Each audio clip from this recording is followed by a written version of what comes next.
Um, in in fact, I think it's more important what I'm going to talk to you about than you think. So, meaning spirituality and its fitness and its authenticity. Um, we are so confused with so many options out there. We are almost spoiled for a choice. And it's very difficult to align ourselves with what's tayyib, halal, um, clinically proven in Islamic psychology and Islamic teachings.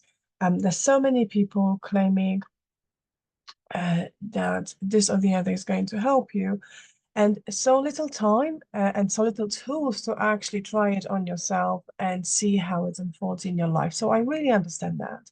And I really know where you're coming from. I think all of us we've been there to in a sense to a degree, maybe we're still there. Now, I I prepared really something special for you, something so special because I can't stress you how often I have clients coming to me being stuck on that level, meaning their spirituality.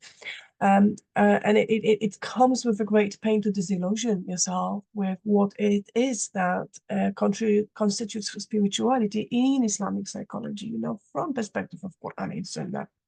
It's not walking the path. It's not bed of roses. It's not all highs. It's not all about enlightenment and acceptance, although all of us we so want it.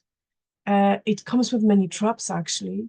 It comes with many sacrifices, and it all starts with you. So I want you to remember that you are in the center of your universe, not because you are your own God, and that is something that Buddhism will claim for you, but because it started with you experiencing this reality and the reality before, meaning when you've been created as a soul, and then when you incarnated as an infant, as a well as a promise of a human in your mom's womb, and now you are here. Then you're going to go into barzakh. Then you're going to experience day of judgment, and hopefully, inshallah, for all of us, Jannah.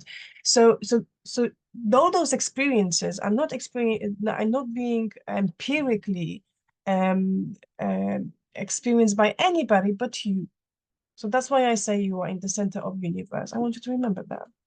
And if you are in the center of your own universe, there's something in Islamic psychology, and Islamic psychology is very much based on spirituality as well. Uh, that calls you into self-reflection. You always hear in Quran, why they not contemplate? Aren't they not people who contemplate? So, and contemplating, it means you observing the world around you with rationalism, with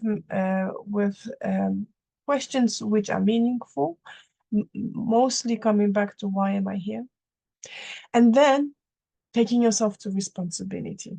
Now, another thing that I want you to remember: you cannot figure out what is spirituality unless you know what are the components of your spirituality.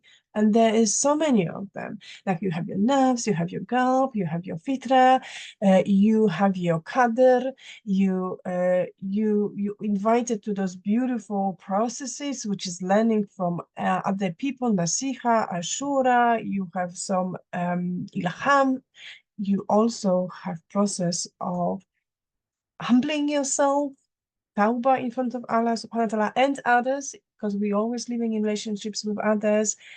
You have invitations to purification of your heart as well. This is working with your shadow selves, owning the ugly, owning the mistakes. So that reformation within you cannot be separate to knowing yourself, owning yourself, and then following the steps of um, refinement, spiritual refinement. There's so much that goes in it, and I'm not surprised that you might find yourself confused and sometimes disappointed, because very often we do experience sakina, peace in mind, but more often we lose it. Very often we we can be grateful for smallest things in our life, and then we sort of reconnecting with the diseases of the heart, which is jealousy or being greedy, right, or being privileged. And well, how to find the balance in it, how to find the balance in it, and how to not blame yourself, and how to not give up on yourself, um, and how to not to fall into mistakes like spiritual bypassing, like thinking that you're just spiritual being and not coming down on earth, not coming back to responsibilities. How to recognize depression and not give yourself credit in that depression, because depression from Islamic psychology means you are estranging yourself from this dunya.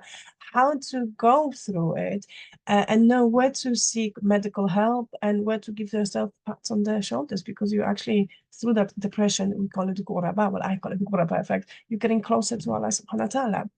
How to stop looking for spiritual mates, for soul mates, from the lowest of your needs, and how to recognize them from the highest of your needs at the level of nafs. How to find the balance between dependence and independence, dependence on Allah and independence in this dunya, at the level of what's been given to you and me, and that is free will. Those questions are really important, and those questions are not being talked about widely enough and often enough. But I'm going to talk about them. I'm going to guide you through them. I'm going to train you through them. And I'm going to hold you by hand for next 5 days in June. Please join from trance to tranquility, 5 days program, which is going to leave you with a, a massive amount of tools and strategies and knowledge, even based on halal, tayyib, clinically proven, rooted in Islamic psychology, attitude to seeking, nurturing, and maintaining spiritual resilience. I hope to see you there very shortly. Assalamu alaikum wa rahmatullahi wa barakatuh.